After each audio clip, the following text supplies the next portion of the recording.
জীবে দয়া করে যে জন সেই জন সেবিছে ঈশ্বর। এখানে জীব যদি মানুষ হয় তাহলে তো কোনো কথাই নেই। অসহায় মানুষদের পাশে দাঁড়ানোর আরেক নাম মানবতা। আর সদিচ্ছা থাকলেই যে মানুষের সেবা করা যায় তার একটা উদাহরণ হলো লায়ন্স ক্লাব। কৃষ্ণনগর, রানাঘাট, আড়ংঘাটার পরে মানব সেবায় ব্রত হতে গতকাল নদিয়ার মাঝদিয়াতেও শুভ সূচনা হয়ে গেল আর একটি নতুন লায়ন্স ক্লাবের। মানব সেবায় যে লায়ন্স ক্লাবের মূল উদ্দেশ্য তা আরও একবার প্রমাণ হয়ে গেল গতকালকের মাঝদিয়া লায়ন্স ক্লাবের উদ্বোধনের দিনে।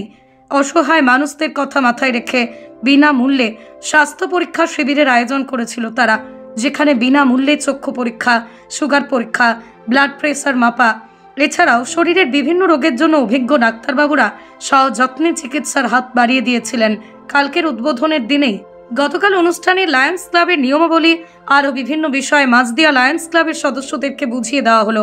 কালকের উদ্বোধনী অনুষ্ঠানে উপস্থিত ছিলেন লায়ন্স ক্লাবের district governor Shalini সালভি, Kalyani GNM হাসপাতালের অ্যাডিশনাল সুপার ডাক্তার অতীন্দ্রনাথ মণ্ডল, এছাড়াও বিভিন্ন হসপিটালের ডাক্তারবাবুরা সহ বিভিন্ন লায়ন্স ক্লাবের সভাপতি থেকে কার্যকর্তারা। মাঝদিয়াতে লায়ন্স ক্লাবের সূচনা হতেই ওখানকার সাধারণ মানুষের উচ্ছ্বাস, উন্মাদনা ছিল চোখে পড়ার মতন। সমাজে এখনো কিছু মানুষ আছে যারা সবার কাছে অবহেলিত। শারীরিকভাবে তারা অসুস্থ হলেও অর্থের অভাবে তারা চিকিৎসা করতে পারেন না। আজকে তাদের আনন্দের দিন। অসহায় অবহেলিত মানুষের সেবা করার ব্রত নিয়েই মাঝদিয়া লায়ন্স ক্লাবের পথ চলা শুরু হলো। লায়ন্স ক্লাব সারা ওয়ার্ল্ডে কাজ করে, ভারতবর্ষের বিভিন্ন প্রান্তে কাজ করে, নদিয়া জেলাতেও ভীষণ ভালো কাজ করে। বিশেষ করে আমাদের Ranaghat West branch, Aranghata branch খুব ভালো কাজ করে। মূলত এরা উপদেষ্টা হিসাবে কাজ করবে এবং সেক্ষেত্রে মাঝদিয়া আমাদের একটা বর্ডার এরিয়া, এখানে বহু প্রান্তিক মানুষ থাকে। তাদের কথা চিন্তা ভাবনা করে এই মাঝদিয়াতে অনেক সৃজনশীল মানুষ রয়েছেন, অনেক সমাজসেবী মানুষ রয়েছেন, অনেক গুণী মানুষজন রয়েছেন। তারা সকলে মিলে এই যে উদ্যোগ নিয়েছে, এটা খুব ভালো উদ্যোগ যে লায়ন্স ক্লাবের একটা মাঝদিয়াতেও একটা ইউনিট হলো। আশা করব আগামী দিনে এই ইউনিট এখানকার পঞ্চায়েত প্রশাসন, এখানকার সাধারণ প্রশাসন, এখানকার সম্মানীয় জনপ্রতিনিধি সকলকে নিয়ে, দল মত নির্বিশেষে সকলকে নিয়ে প্রান্তিক মানুষের জন্য কাজ করবে, এটাই আশা করি। আগামী দিনে আপনারা জানেন এটা একটা সম্পূর্ণ বর্ডার এরিয়া এবং এখানে আমাদের নিম্ন মধ্যবিত্ত মানুষের বসবাস বেশি।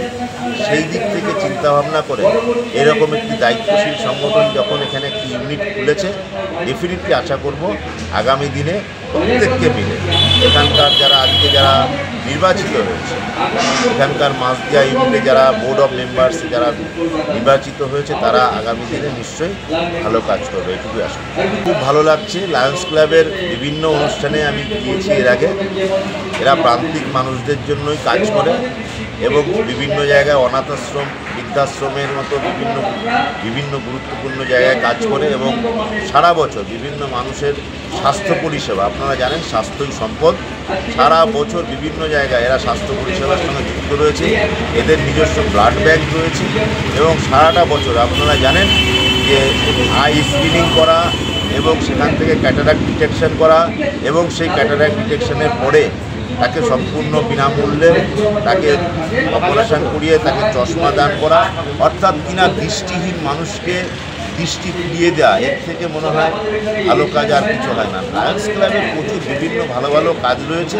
সেই দিক থেকে দাঁড়িয়ে যখন আমাদের এই মাঝদিয়া, কৃষ্ণগঞ্জের মতো যেমন এই সমস্ত এলাকাতে যখন ওনারা বিভিন্ন প্রতিনিধিরা যখন ইউনিট খুলেছে, আশা করবে এরাও খুব ভালো কাজ করবে। আমাদের এই ডিস্ট্রিক্টের মধ্যে এই একটা নতুন ক্লাব আমরা আজকে চার্টার করলাম, লায়ন্স ক্লাব অফ মাঝদিয়া, এবং আমার বলতে খুশি হচ্ছে যে এই এরিয়া যেখানে ক্লাব খোলা হয়েছে এখানে অন্য আর কোনো লায়ন্স ক্লাব নেই।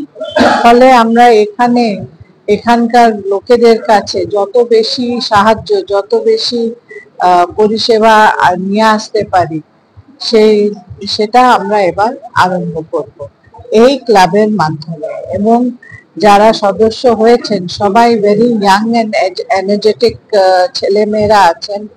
আমরা আশা করছি ক্লাব খুব ভালোভাবে চলবে এবং আগামী দিনে বড় নাম করবে।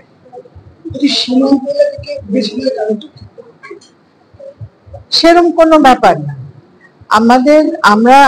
আমাদের চেষ্টা আছে যেখানে যেখানে আমরা সেবা বেশি দিতে পারবো সেই এরিয়াতে আমাদের যেন একটা ক্লাব হয়। এটা সীমান্ত এলাকা আছে কি না আমরা সেটা খোঁজ করে করি, বাট ফরচুনেটলি ওইভাবেই হয়ে গেছে। এখানে লোকেদের আরো বেশি দরকার।